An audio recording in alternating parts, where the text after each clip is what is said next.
If you've seen the movie Manchester by the Sea, you probably remember just how devastating this scene was to watch.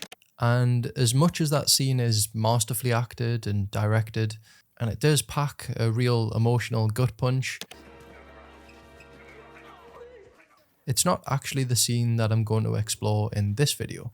You see, when I watched Manchester by the Sea again for the second time, I found myself drawn to the quieter moments. The scenes that are seemingly inconsequential. There's this one particular scene that might seem small at first. It's just two characters tossing a ball back and forth. It's the kind of moment that movies often use as filler, something to just keep the characters busy while they talk, but here, it's different. If we really think about it, there's much more going on. This scene is a masterclass in show don't tell. It's where the film uses a simple, everyday action to reflect something much deeper. Now, before I go any further, I would highly suggest going to watch Manchester by the Sea if you haven't already. I'm going to try and avoid any major spoilers, but you'll be able to appreciate this video a hell of a lot more if you've seen the film. So pause the video now if you want, go and have a cheeky movie break, and then come back once you're sobbing your heart out, because it's a heavy one. So, back to this scene. Lee, one of the main characters, picks up a ball. On the surface, it's an ordinary action. Let's follow the scene through. You might think that this moment is just about the two discussing what's going to happen with their relationship in the future, which is not necessarily wrong. Notice how this scene takes place on a hill. It's a small detail, but for me, it instantly brought to mind the myth of Sisyphus. In the myth, Sisyphus is condemned to push a boulder up a hill, only for it to roll back down every time he nears the top. He's stuck in this never-ending cycle. Just like how grief, for Lee, feels like an uphill battle he can't ever quite overcome.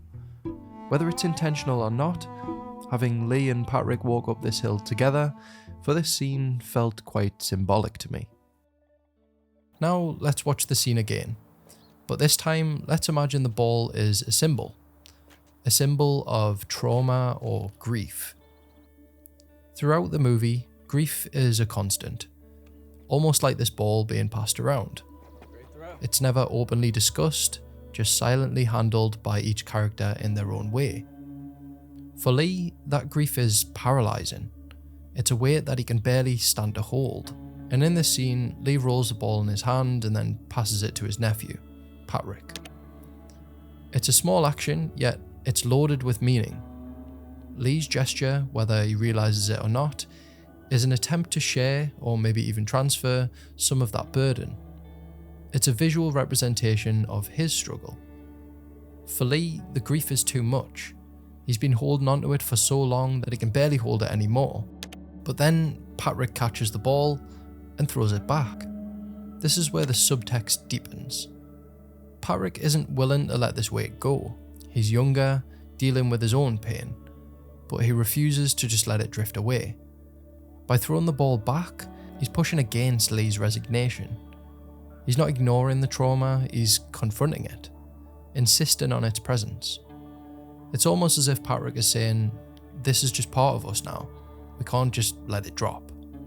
Of course, Lee's response is heartbreaking, just let it go. Let it go. And let's assume it's not just about the ball. It's his plea for something he can't do himself. He's asking Patrick to release the grief that's suffocating them both.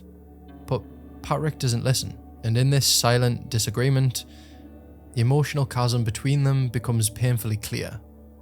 Lee is too broken to hold on to this weight, while Patrick still clings on to some semblance of hope. His grief is fresher. He believes in facing the pain, in carrying it, and maybe even moving forward with it. So when Patrick throws the ball back again and Lee catches it, the moment hits hard.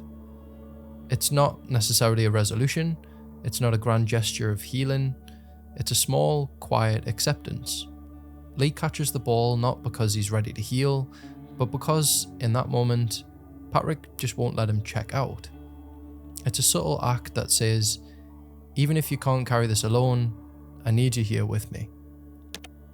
And this is the power of subtext in film. The scene doesn't spell out what the characters are feeling or thinking. It doesn't need to. Through a simple action, tossing a ball, the film explores the complexities of grief, the burden of trauma, and the fragile bonds that keep people connected. It shows us that the most profound moments in storytelling often come from what isn't said, from the quiet actions that carry the weight of unspoken emotions. Scenes like this remind us that small, seemingly inconsequential moments in film can still reveal so much about characters and the story. And they're the moments that resonate because they reflect the subtle, often overlooked ways that we grapple with our own lives. In Manchester by the Sea, a ball can become a vessel for grief, a conduit for the character's silent struggle. And in that exchange, we see the depth of their pain, their love, and their unwillingness or inability to let go. Personally, these are the scenes that stick with me the most. The ones that don't shout their meaning, but let us discover it through quiet observation. They're a testament to the idea that sometimes the most powerful stories are not told in words or dialogue, but in the spaces between them. And it's part of why I love watching movies. I love being able to find moments that might not have even been intentional, but you can still come up with your own interpretation that can provide a totally different perspective. Then being able to share that perspective with like-minded people who can agree or disagree in a healthy, constructive environment allows us to grow and appreciate film in a whole new way. And that's why I absolutely love Manchester by the Sea, because there's tons of these moments throughout the film. And this is just the one that kind of resonated with me the most on second viewing. But I hope that maybe you can look back and watch the film a second time and notice little moments like this yourself. But thanks very much for watching, and thanks again to John Atkinson for being our very first channel member.